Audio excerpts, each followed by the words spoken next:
আর পাঠ্যপুস্তক অনুযায়ী এই পুরো মিশনটাকে দুটো প্রধান পর্বে ভাগ করা যায়। প্রথম পর্বের নাম ক্যারিওকাইনেসিস। ক্যারিওকাইনেসিস। হ্যাঁ, যেখানে কোষের ধরুন কন্ট্রোল সেন্টার বা নিউক্লিয়াসকে নিখুঁতভাবে ভাগ করা হয়। আর দ্বিতীয় পর্ব হল সাইটোকাইনেসিস। আচ্ছা, যেখানে বাকি কোষ দেহটা ভাগ হয়। একদম। আর দুটো আলাদা কোষের জন্ম হয়। আমাদের আজকের আলোচনায় আমরা এই মিশনের প্রতিটি ধাপের নাটকীয়তা আবিষ্কার করব। তাহলে যে কোনো বড় মিশনের আগে তো একটা দীর্ঘ প্রস্তুতির প্রয়োজন হয়। আমাদের এই সূত্র বলছে বিভাজন শুরু হওয়ার আগে কোষ তার জীবনের প্রায় ৯০ থেকে ৯৫% সময় কাটায় ইন্টারফেজ নামের একটা দশায়। হ্যাঁ, এটা বিশাল একটা সময়।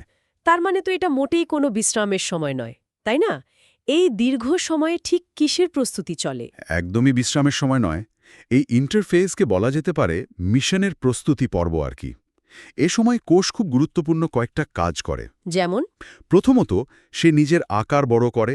দ্বিতীয়ত, ভবিষ্যতের বিভাজনের জন্য প্রয়োজনীয় শক্তি আর প্রোটিন তৈরি করে নেয়। আর সবচেয়ে জরুরি যে কাজটা করে তা হলো তার জেনেটিক ব্লুপ্রিন্ট, মানে ডিএনএর হুবহু একটা কপি তৈরি করে। ও আচ্ছা, মানে ডিএনএর রেপ্লিকেশন। ঠিক। ভাবুন, ৪৬ খণ্ডের একটা বিশ্বকোষের প্রত্যেকটা পাতা ফটোকপি করে দুটো সেট তৈরি করা হচ্ছে। কারণ মিশন শেষে যে দুটো নতুন কোষ তৈরি হবে তাদের দুজনেরই যেন সম্পূর্ণ আর নির্ভুল তথ্য থাকে। বাহ! তার মানে মূল নাটক শুরুর আগে সবচেয়ে কঠিন কাজটা হয়ে যাচ্ছে। প্রস্তুতি পর্ব শেষ, এবার তাহলে মিশনের প্রথম ধাপ শুরু। এর নাম প্রোফেজ। বলা হচ্ছে এটাই মাইটোসিসের সবচেয়ে দীর্ঘ ধাপ।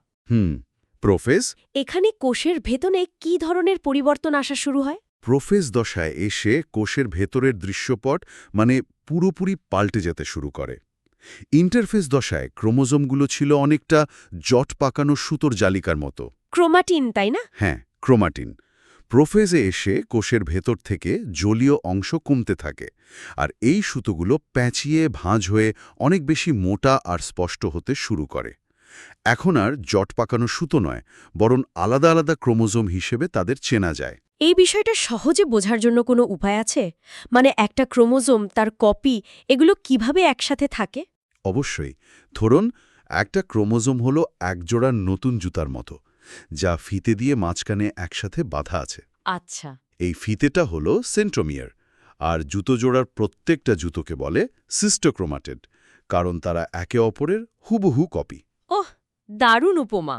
প্রোফেজ দশায় এই জুতো জোড়াগুলো খুব স্পষ্ট হয়ে ওঠে।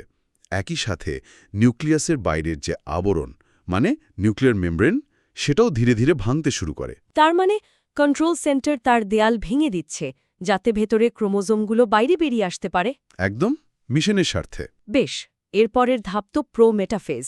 আমাদের নোটগুলোতে এখানে স্পিন্ডল যন্ত্র তৈরির কথা বলা হয়েছে। এটা আবার কি জিনিস? কোষের ভেতরে কি কোনো যন্ত্র তৈরি হয়? ঠিক তাই। কোষ নিজের ভেতরেই ক্রোমোজোমগুলোকে আলাদা করার জন্য এক ধরনের অস্থায়ী কাঠামো তৈরি করে। এটাই স্পিন্ডল যন্ত্র। একে অনেকটা মাইক্রোস্কোপিক কপিক্যাল বলা যেতে পারে। কপিক্যাল? হ্যাঁ, কোষের দুই বিপরীত প্রান্ত বা মেরু থেকে এই স্পিন্ডল তন্তু নামের হাজার হাজার মাইক্রোটিউবিউল বেরিয়ে আসে। এদের লক্ষ্য একটাই, ক্রোমোজোমগুলোকে ধরা। কিন্তু এই তন্তুগুলো ক্রোমোজোমের ঠিক কোথায় গিয়ে যুক্ত হয়? তাদের কি কোনো নির্দিষ্ট হ্যান্ডেল আছে ধরার জন্য? চমৎকার প্রশ্ন। হ্যাঁ, আছে। প্রতিটি ক্রোমোজোমের মাঝখানে যে সেন্ট্রোমিয়ার বা জুতার ফিতে থাকে, তার দুপাশে কাইনেটোকোর নামের একটা বিশেষ প্রোটিনের হ্যান্ডেল থাকে। কাইনেটোকোর? হ্যাঁ, স্পিন্ডল তন্তুগুলো ঠিক সেই হ্যান্ডেলগুলোকেই খুঁজে বের করে এবং মজবুতভাবে আঁকড়ে ধরে। এরপরই শুরু হয় আসল দড়ি টানাটানির খেলা। কিছু তন্তু এক মেরু থেকে টানে, অন্যগুলো বিপরীত মেরু থেকে। এই দড়ি টানাটানির কারণেই তো সম্ভবত সবচেয়ে আকর্ষণীয় পর্যায়টা আসে, তাই না? মেটাফেজ। আমি পাঠ্যপুস্তকের ছবিগুলোতে দেখছি যে সব ক্রোমোজোম কোষের ঠিক মাঝখানে, মানে বিষুবীয় অঞ্চলে, একদম এক সরল রেখায় প্যারালাল হয়ে গেছে। হ্যাঁ, একদম নিখুঁত একটা লাইন। মিলিটারির প্যারেডের মতো। এটা কিভাবে সম্ভব? আর কেনই বা এই বিন্যাসটা এত জরুরি? এই সারিবদ্ধ বিন্যাসটা কোষের জন্য একটা চূড়ান্ত কোয়ালিটি কন্ট্রোল চেকের মতো। মেটাফেজ দশায় এক অদৃশ্য চেকপয়েন্ট ব্যবস্থা চালু থাকে। Check point?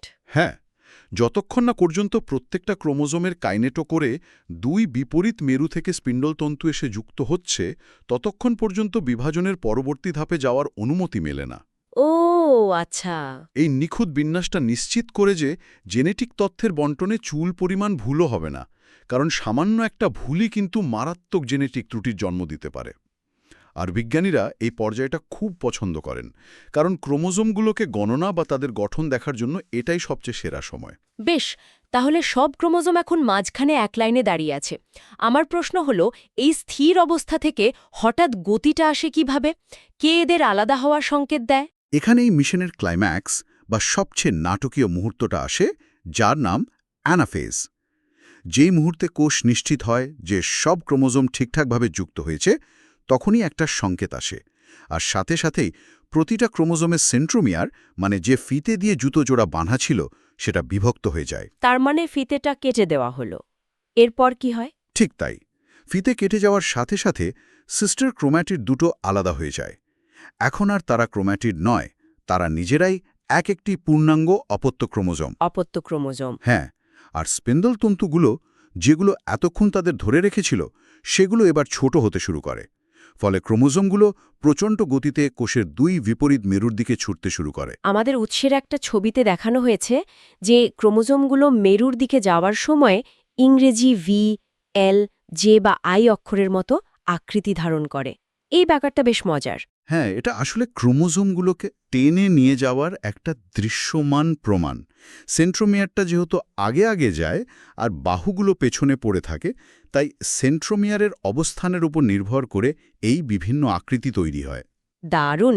তাহলে মিশনের ক্লাইম্যাক্স শেষ, ক্রোমোজোমগুলো তাদের নিজ নিজ গন্তব্যে পৌঁছে গেছে।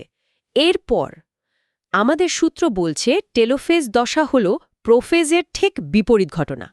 এর মানে কি? এর মানে হলো, প্রোফেজে যা যা ঘটেছিল, টেলোফেজে তার সব কিছুকে উল্টো করে দেওয়া হয়। প্রোফেজে ক্রোমোজোমগুলো ঘনীভূত হয়েছিল, টেলোফেজে সেগুলো আবার প্যাচ খুলে লম্বা ও সরু হয়ে যায়। মানে আবার ক্রোম্যাটিন জালিকায় পরিণত হয়? একদম। প্রোফেজে নিউক্লিয়াসের আবরণ ভেঙে গিয়েছিল, টেলোফেজে সেই আবরণ ক্রোমোজোমের দুই সেটের চারপাশে আবার নতুন করে তৈরি হয়। স্পিন্ডল যন্ত্রের কাজ শেষ, তাই সেটিকেও ভেঙে ফেলা হয়। তার মানে একটা কোষের ভেতরেই দুটো আলাদা সম্পূর্ণ নিউক্লিয়াস তৈরি হয়ে গেল। হ্যাঁ, ক্যারিওকাইনেসিস বা নিউক্লিয়াসের বিভাজন এখানেই শেষ। কিন্তু কোষ তো এখনও একটাই, শুধু তার ভেতরে দুটো কন্ট্রোল সেন্টার। তাহলে দুটো আলাদা কোষ কিভাবে তৈরি হবে? এখানেই কি সাইটোকাইনেসিসের ভূমিকা? একদম। নিউক্লিয়াস ভাগ হওয়ার মিশন সফল। এবার পুরো কোষ দেহকে ভাগ করার পালা। আর সেটাই হলো সাইটোকাইনেসিস। তবে প্রাণী কোষ আর উদ্ভিদ কোষে এই প্রক্রিয়াটা একটু ভিন্নভাবে হয়। ও, পার্থক্যটা ঠিক কীরকম? প্রাণী কোষের বাইরে তো কোনো শক্ত দেয়াল নেই, শুধু একটা নমনীয় কোষ ঝিল্লি আছে। তাই প্রাণী কোষে এই ঝিল্লিটা বাইরের দিক থেকে ভেতরের দিকে সংকুচিত হতে শুরু করে। অনেকটা একটা বালুনের মাঝখানে সুতো দিয়ে চাপ দিলে যেমন হয়। ঠিক তাই। এই খাঁজ বা ক্লিভেজ ফরো গভীর হতে হতে এক সময় কোষটাকে দুভাগে চিমটি কেটে আলাদা করে ফেলে। কিন্তু উদ্ভিদ কোষের বাইরে একটা শক্ত কোষ প্রাচীর আছে, তাই তাকে এভাবে চিমটি কাটা যায় না। তাহলে উদ্ভিদ কোষ কিভাবে ভাগ হয়? উদ্ভিদ কোষ খুব বুদ্ধিমান। সে ভেতর থেকে বাইরের দিকে একটি দেয়াল তৈরি করে। কোষের ঠিক মাঝখানে কোষ প্লেট নামে একটি নতুন প্রাচীরের ভিত্তি তৈরি হতে শুরু করে। কোষ প্লেট? হ্যাঁ, এই প্লেটটা ধীরে ধীরে বড় হয়ে দুই পাশের কোষ প্রাচীরের সাথে মিশে যায় এবং কোষটিকে মাঝখান থেকে নিখুঁতভাবে দুটি ভাগে ভাগ করে দেয়। পাঠ্যপুস্তকের একটা বিষয় আমাকে খুব আকর্ষণ করেছে। সেখানে বলা আছে কখনো কখনো ক্যারিওকাইনেসিস হলেও সাইটোকাইনেসিস হয় না। এটা তো একটা অদ্ভুত পরিস্থিতি। তখন কি হয়? এটা একটা বিশেষ অবস্থা এবং প্রকৃতিতে এর অনেক উদাহরণ আছে। যখন নিউক্লিয়াস বারবার বিভাজিত হয় কিন্তু কোষদেহ ভাগ হয় না, তখন একটা কোষের ভেতরেই অনেকগুলো নিউক্লিয়াস তৈরি হয়। এই অবস্থাকে বলে সিনোসাইটিক। সিনোসাইটিক? যেমন ম্যালেরিয়ার জীবাণু প্লাজমোডিয়াম তার জীবনচক্রের এক পর্যায়ে আমাদের শরীরে ঠিক এই কাজটাই করে। একটা কোষের ভেতরেই অনেকগুলো নিউক্লিয়াসে পরিণত হয়। তাহলে পুরো মিশনটাকে সংক্ষেপে বললে দাঁড়ায়, একটি জটিল ধাপে ধাপে নিয়ন্ত্রিত প্রক্রিয়ার মাধ্যমে একটি মাতৃকোষ থেকে দুটি জিনগতভাবে অভিন্ন অপত্য কোষ তৈরি হয়। এই ধাপগুলো মনে রাখার জন্য আমাদের সূত্র একটা সহজ উপায়ও বলেছে, IPM80। হ্যাঁ, ইন্টারফেজ, প্রোফেজ, মেটাফেজ, অ্যানাফেজ এবং টেলোফেজ। ঠিক। আর পুরো আলোচনার সারমর্ম বললে ক্যারিওকাইনেসিস হল নিউক্লিয়াসের বিভাজন, যা একটি অত্যন্ত জটিল প্রক্রিয়া। এর মূল উদ্দেশ্য হল জেনেটিক ব্লুপ্রিন্টকে নির্ভুলভাবে ভাগ করা।